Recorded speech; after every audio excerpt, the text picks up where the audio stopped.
big a miracle would Jesus have to do to convince you he's the Messiah? I've been mentioning these online conversations between atheists, and this time of year, the question of Jesus' resurrection comes up again and again, and people often bring up Hume's argument that a big miracle would need big evidence. That doesn't really work. Most of the big things in history have almost no evidence, and we all operate on the fact that they do.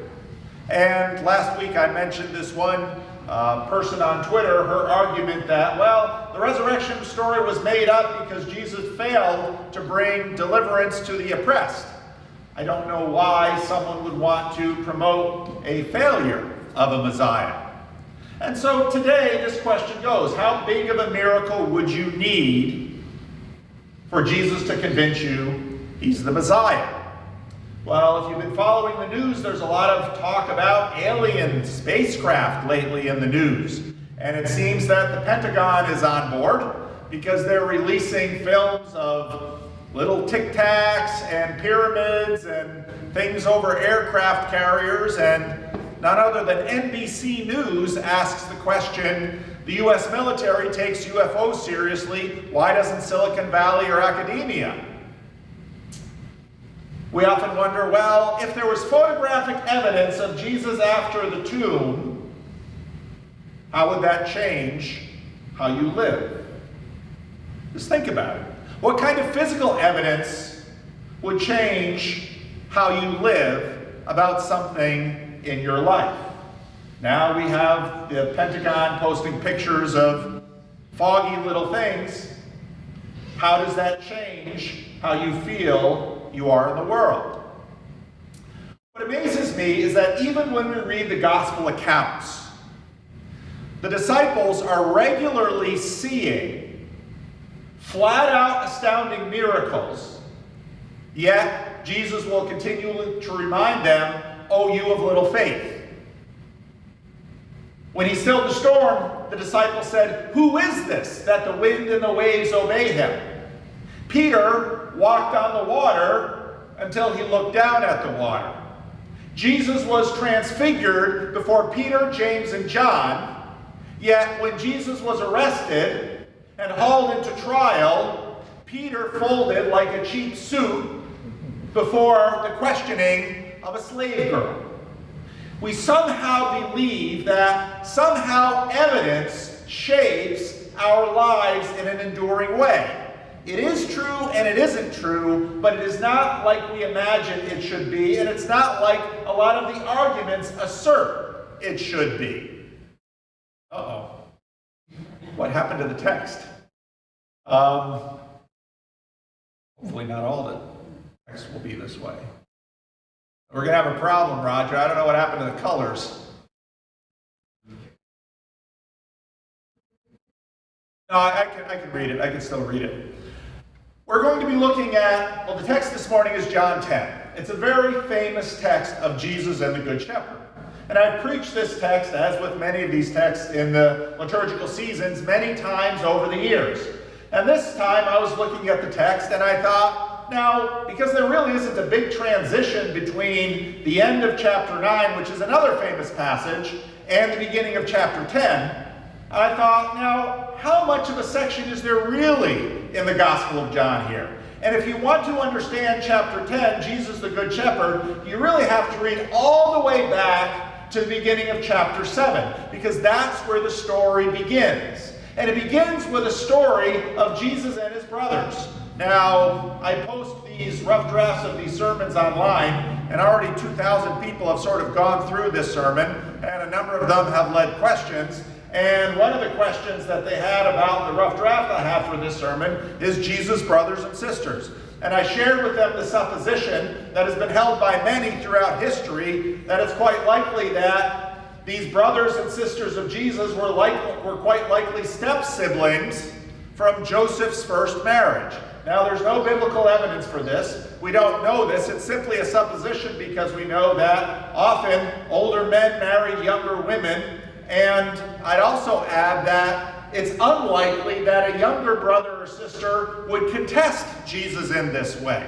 Now, I have 5 children, and the younger siblings don't have any problem contesting the older siblings, but we don't live in a culture that values age.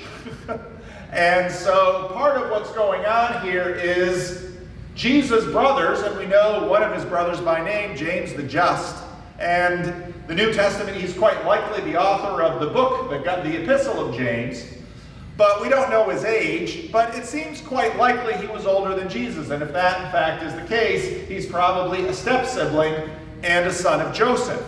We also surmise this by the fact that by the time we get to the Gospels, Joseph is nowhere to be seen, so he's quite likely dead. Jesus is 30, Mary is probably in her mid to late 40s, because she was probably a teenage girl when they married. So Joseph could likely have died of natural causes later in life. Anyway, all that to say, the beginning of chapter 7, we have this dialogue. After this, Jesus went around in Galilee, and he did not want to go to Judea because the Jewish leaders there were looking for a way to kill him. And if you read the Gospel of John, this comes through abundantly clear that again and again, people are looking to kill Jesus, to take his life. And Jesus is being rather coy, and Jesus is very definite on the timing that he wants for his own death. So his brothers say, well, if you're going to be a public figure, you should really get to Jerusalem for the festival. And then the comment in the Gospel of John, see, I can't read it in the blue, basically it says, Jesus' brothers did not believe in him. That's an astounding claim. Oh, I think Raj is still changing slides. Right, Raj? So you have this screen frozen?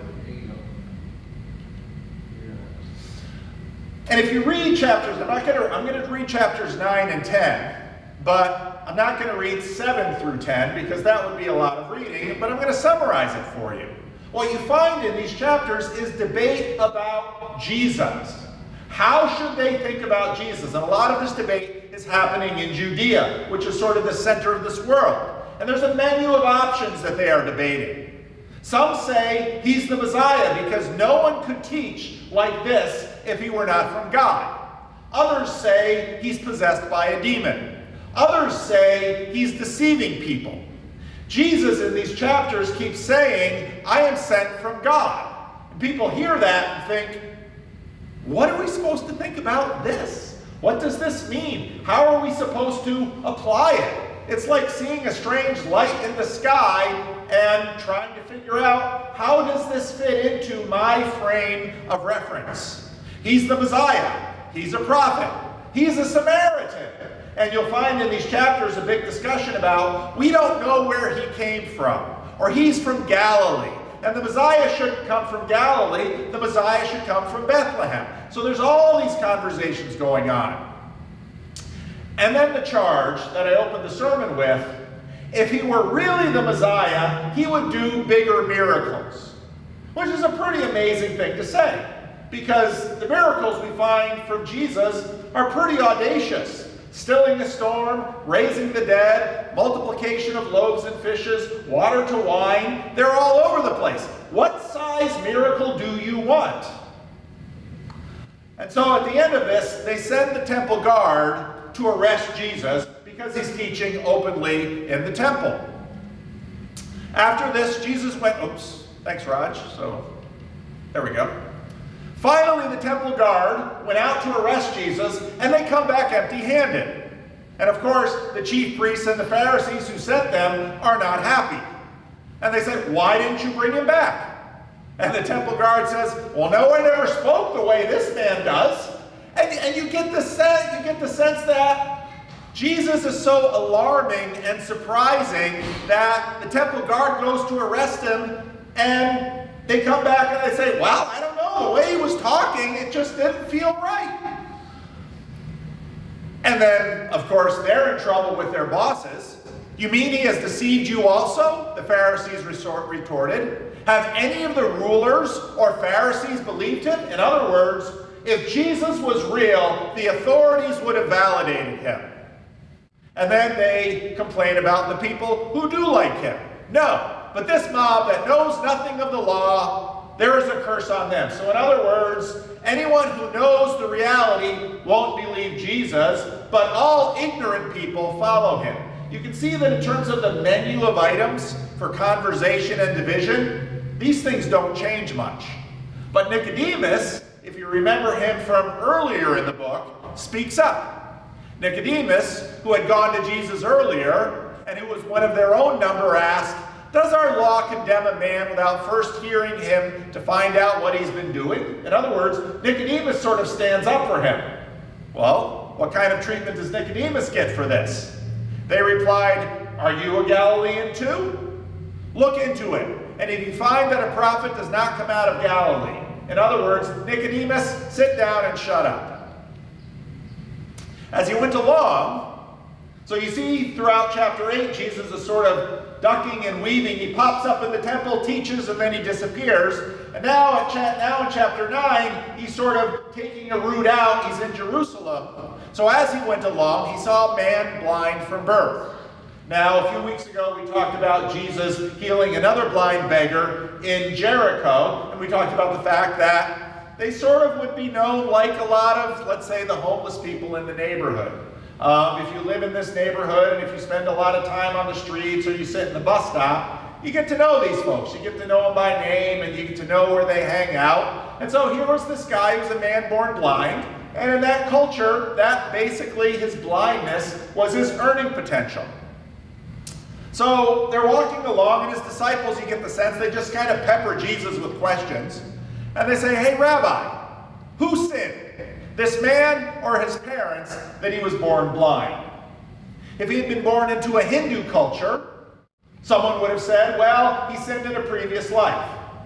But despite the book of Job, the ideas were common that if some tragedy befalls you, you must have done something to deserve it. Jesus weighs in. "Neither this man nor his parents sinned," said Jesus, "but this happened so that the works of God might be displayed in him. As long as it is day, we must do the works of him who sent me. Night is coming, when no one can work. While I am in the world, I am the light of the world." And you can imagine, as we've seen in the Gospels, that when Jesus says this to his disciples, they probably stop and listen and think, what does that mean? And then they go on. And if in fact Jesus hadn't said so many strange things, they likely wouldn't have been remembered. Because you get the sense that Jesus is teaching his disciples and they just keep scratching their heads. What on earth is this man talking about? But then Jesus does something really strange. Most of the time, someone comes up to Jesus and says, "Heal me." Now, a blind man who is a beggar who gets healed loses his form of income. Jesus doesn't ask this man if he wants to be healed at all. After he said this, he spit on the ground, made some mud with saliva, and put it on the man's eyes. And you can just imagine this guy sitting here, listening to this conversation, and then can't see Jesus' face. He's blind. He's never seen anything. And suddenly Jesus is taking mud and putting it on his eyes. The guy must have thought, well, this is a weird day. And then Jesus says, "Go." And he told him, "Wash in the pool of Siloam." This means sent. So the man thought, oh yeah, you put mud on my eyes. What, am I going to sit down all day and have crusty stuff on my eyes? So he might have been annoyed by this. Who knows? So he gets up. Actually, this man is one of my favorite characters in the Bible. And you'll see why soon. So he gets up and he goes and washes. Then he comes home seeing. And his neighbors, well, the neighbors and those who had formerly seen him begging, which is probably everybody who passed that spot, said, "Hey, wait a minute. This guy's walking around. He doesn't have a cane or someone to lead him. What is going on? This is the man who used to sit and beg." Some claimed that he was. Others said, "No, it just looks like him. It can't be him because he's been blind from birth. We've all known him, and he's probably, in his 20s, 30s, or 40s. He's been begging all his life." But he himself insisted, hey, they don't name him. It's me. What do you mean you don't know me? It's really me. You know my face. How then were your eyes opened, they asked.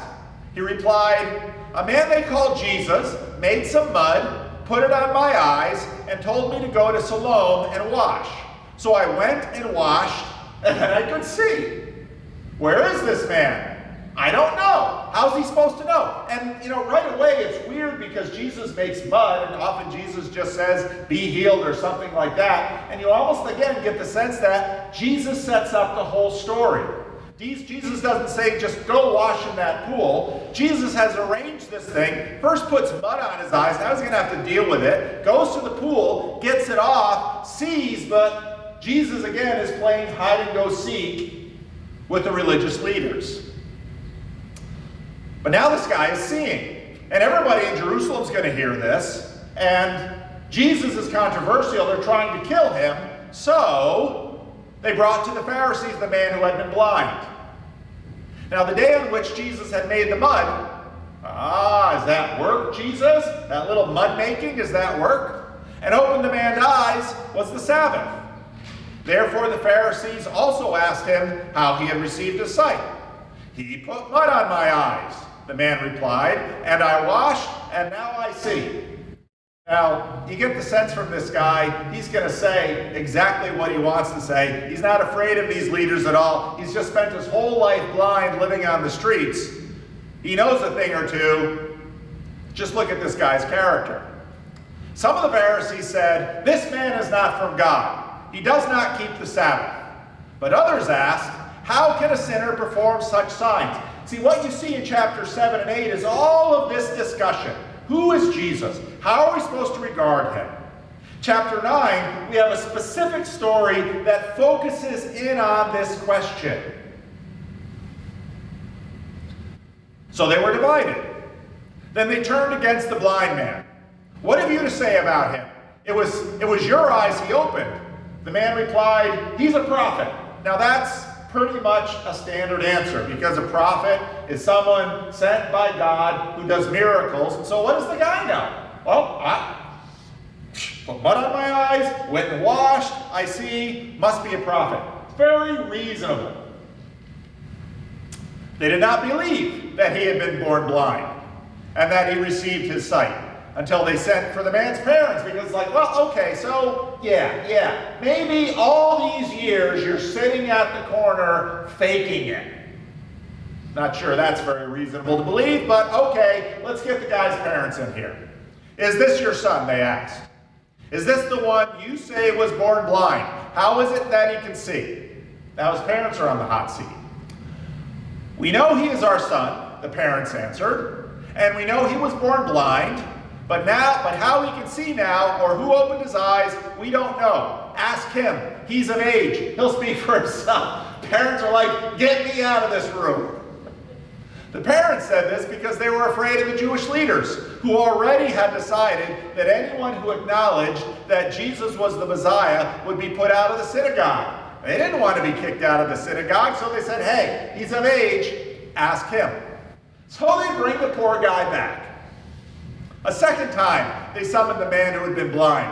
The dude hasn't seen for his whole life. You think he wants to go out and look at flowers and trees and maybe pretty girls or something, but now you got to go talk to these clowns again. Give glory to God by telling the truth. Okay. We know this man is a sinner. He replied, look, whether he's a sinner or not, I don't know. One thing I do know, I was blind and now I see. Then they asked him, what did he do to you? How did he open your eyes? And you just imagine this guy just exasperated at this point. He answered, I've already told you, and you didn't listen. Why? Why do you want to hear it again? Do you want to be his disciple too? You can imagine how that went over. Then they hurled insults at him and said, you are this fellow's disciple. It's a con. We are disciples of Moses. We know that God spoke to Moses, but as for this fellow, we don't even know where he comes from. The man answered, now that is remarkable. You don't know where he comes from, yet he opened my eyes. we know that God does not listen to sinners. He listens to godly people who do his will. Nobody has ever heard of opening the eyes of a man born blind. See, he's a very reasonable man. If this man were not from God, he could do nothing. They didn't like that answer. To this they replied, "You are steeped in sin at birth." Now pay attention. How did this whole story start? Jesus and his disciples are walking along, and the disciples said, "Who sinned, this man or his parents?" Jesus said, "Neither." Now who is calling him a sinner? "How dare you lecture us?" And they threw him out. Jesus heard that they had thrown him out. And when he found him, he said, "You believe in the Son of Man?" Now there's a strange question. Son of Man, like in Daniel 7? This creature that inherits an eternal kingdom from the beasts that rise out of the sea? "Who is he, sir?" Notice, suddenly he's polite. The man asked, "Tell me so that I may believe in him." Jesus said, "You have now seen him. In fact, he is the one speaking to you." Then the man said, "Lord, I believe." And he worshipped him. Now that little last line might not sound strange to us because we've had 2,000 years of worshiping Jesus. But these are Jews. And this man in his last part of his speech just showed us, even though he was blind, he learned his lessons in the synagogue as a little boy. He understands what they believed, who is from God, who God works through. He also knows you shall not bow down to anything, wood, people, because there's one God. And this man stops and worships Jesus, and Jesus accepts his worship. Jesus said, "For judgment I have come into this world, so that the blind will see, and those who see will become blind." Who do you think he's talking about? Some Pharisees who were with him heard him say this and asked, "What? Are we blind too?" Jesus said, "If you were blind, you would not be guilty of sin." Ouch. But now you claim you can see, your guilt remains. Ouch. See, there's a reason they keep trying to kill him. You talk to people like this in the ancient world, they don't take it well. "Truly I tell you, Pharisees, anyone who does not enter the sheep pen by the gate, but climbs in from some other way, is a thief and a robber. The one who enters by the gate is the shepherd of the sheep. The gatekeeper opens the gate for him, and the sheep listen to his voice." Now notice, seeing, blindness, hearing. Jesus comes, and the man recognizes him. This whole story about the gate and the shepherd and the sheep, it's all about the question, who do you trust? Right now, in the middle of a pandemic, I remember our first council meeting when the pandemic started. Mark Cole says to us, he says, the way through this thing, we're going to have to ask ourselves, who do we trust? He was right. Do you trust the government? Do you trust your friends? Do you trust your business? Do you trust your pastor? Do you trust your church? Because that's what we look for in chaotic times. Who do you trust? Who can you trust? The gatekeeper opens the gate for him, and the sheep listen to his voice. He calls his own sheep by name and leads them out. When he has brought out all of his own, he goes on ahead of them, and the sheep follow him because they know his voice. But they will never follow a stranger. In fact, they will run away from him because they do not recognize a stranger's voice. Jesus used this figure of speech, but the Pharisees did not understand what he was telling them. Therefore Jesus said again, "Truly I tell you, I am the gate for the sheep. The one who has come before me are thieves and robbers, but the sheep have not listened to them. I am the gate. Whoever enters through me will be saved. They will come in and go out and find pasture. The thief comes only to steal and kill and destroy. I have come that they may have life and have it to the full. Notice, this man didn't ask to be healed. This man didn't get a choice. Jesus stops, puts mud on his eyes and says, hey, you want that crusty junk off? Go to this pool and wash. And he goes and washes, and he was a man born blind. He had never known what it's like to see. All of us who see know and imagine you can't have a full life if you don't see. Jesus gives this man a full life. I am the good shepherd. The good shepherd lays down his life for the sheep. The hired hand is not the shepherd and does not own the sheep. So he sees the wolf coming. He abandons the sheep and runs away. Then the wolf attacks the flock and scatters it. The man runs away because he is a hired hand and cares nothing for the sheep. I am the good shepherd. I know my sheep, and my sheep know me. Just as the Father knows me, and I know the Father. And I lay down my life for the sheep.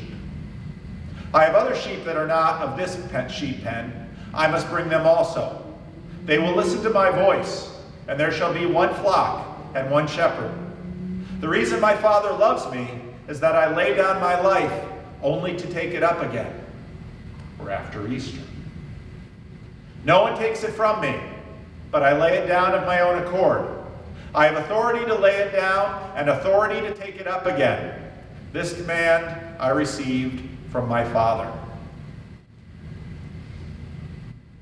I often think about people and their parents. Children watch and observe and know. How do they know good parents?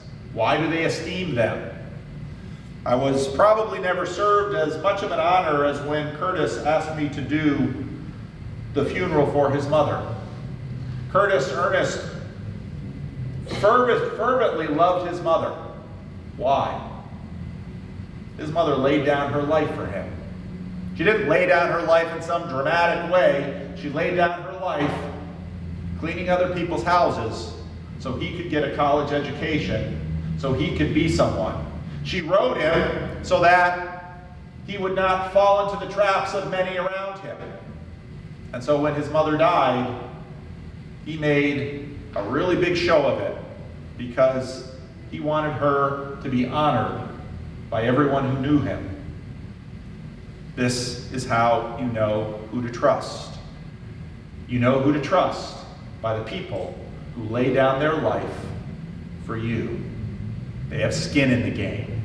It's always been this way. The Jews who heard these words were divided. Again, back to the division. The division doesn't end. It's here to this day. Many of them said, he's demon-possessed and raving mad. Why listen to him? People still say that today. Every day, every week, I talk to people that say similar things to me. Others say, these are not the sayings of a man possessed by a demon. Can a demon open the eyes of the blind? I very regularly talk to people who are talking to themselves. They're human beings. They deserve to be loved, but I don't mistake them for a savior. This week on the internet, this little video got really popular. I saw it and I thought, this is a lot like my job. You pull somebody out of a hole, they get all excited, and what do? Back in the hole. Same hole, little ways down the road. Sheep is the most common biblical metaphor for humanity. The Israelites were shepherds. They knew sheep. This is what sheep do. Does this sheep believe it got pulled out of the ditch? Yeah. Did this sheep understand that the ditch was kind of a stuck place? I'm sure it did. Why does the sheep go back? You might say, oh, that stupid sheep. But if we look at our own lives, we might pause and say, don't I do this? The minute I get out of a scrape, what do? I get myself back in that same scrape. And I look for someone to pull me out. Jesus' resurrection is more than just evidence for who Jesus is. Jesus is God. How do we understand that word? Jesus is powerful. He's not subject to death. Jesus' resurrection is a cosmic act that goes beyond our normal ideas of getting a sheep out of a ditch or believing something. Jesus changes the world. You see, the sheep needs to be delivered from something more than this ditch. The sheep needs a transformation at a level that even the sheep doesn't know. Sometimes in moments of insight, we see this. Because the oppression of the ditch isn't really the sheep's problem. The sheep has bigger problems than the ditch. One day it's a ditch, another day it's another thing that the sheep gets into that can't get itself out of. Hence the need for the shepherd. And the question, who is the good shepherd?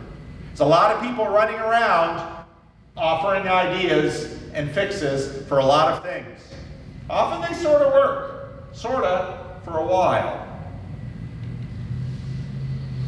I had a conversation, I think it was last week, with a woman who went to church as a child, kind of left it in her teen years, went to college, fell in love, started living with her boyfriend, eventually got married.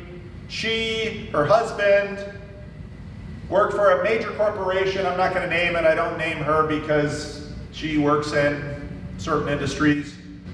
And 1 month into her pregnancy, her husband goes away on a work trip for 2 weeks with one of their co-workers, comes back and announces to her, I've fallen in love with our co-worker, I'm leaving, and leaves. She's 1 month pregnant. Now, at that point, she wasn't going to church, she wasn't doing anything. The bottom fell out of her life. She was angry, she was bitter, she didn't know what to do. Here, after all of this, well, then she's looking around for someone, she's looking around for anyone who would be a friend, who would listen, to support. She winds up back in church. She starts believing again, and she comes to a decision, which a lot of people think she's nuts. She says, I'm going to stand by my marriage. What? This man didn't stand by you. Nope, he didn't. This is 5 years ago now. Her daughter is 5. And she continues. Posted this video this week, and as I usually do, I record it and then I send it to them and I say, I want you to be really sure before I release this publicly, because, we won't put your name in it. But actually, I had met her 3 years ago. She came to a meetup. We'd had a conversation that I didn't feel was appropriate for sharing because she had a lot more details about all of this. But now, a few years later, she said, I want to talk again. Okay. And so I said, but I want you to tell a little bit of your story, because there's a lot of people out there that need to hear this. So what does she do? She says, I stand by my marriage. She doesn't look for a new man. She's trying to raise her daughter. In terms of biblical reasons for remarriage, she's got him. He committed adultery. He left. That she could go out and find a new man and find a new relationship, but she says, no, I'm not going to be bitter against him. I'm not going to hate him. I'm not going to speak ill of him. This is what I should do. And I'll tell you, after I posted that video, I knew what would happen. Stream of emails and comments. Wow, Pastor, that was really powerful. That was really moving. Why? Because she is sacrificing for an unworthy husband and for an innocent daughter. And when we see and hear stories like this, we sort of pause. Sometimes people will come in and say, she's stupid.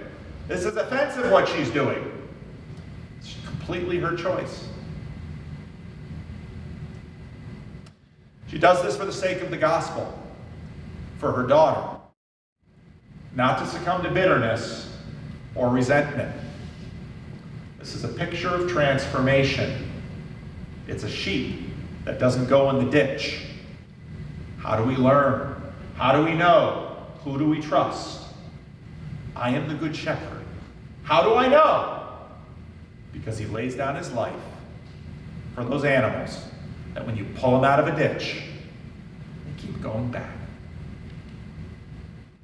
How big of a miracle would Jesus have to do to convince you he's the Messiah?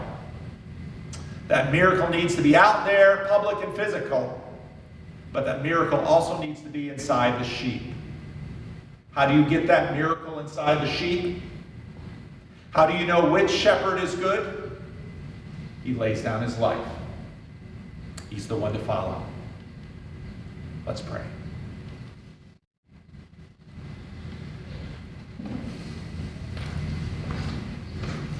Lord, we are creatures that get ourselves in ditches, and we come here and we plead with you to get us out, and often you do. And sometimes we're in a ditch, and we're stuck in that ditch, and you leave us in that ditch, and you say, I'm going to leave you in a ditch, and you're going to learn to love me and to trust me. And Lord, that's really hard on us. But in that way, so often, you turn us from sheep that just keep using their freedom to find ditches to sheep that suddenly become more than sheep. They in fact become shepherds. Lord, help us to live with the ditches that you don't deliver us out of. Teach us to be like you. Hear our prayer. Amen.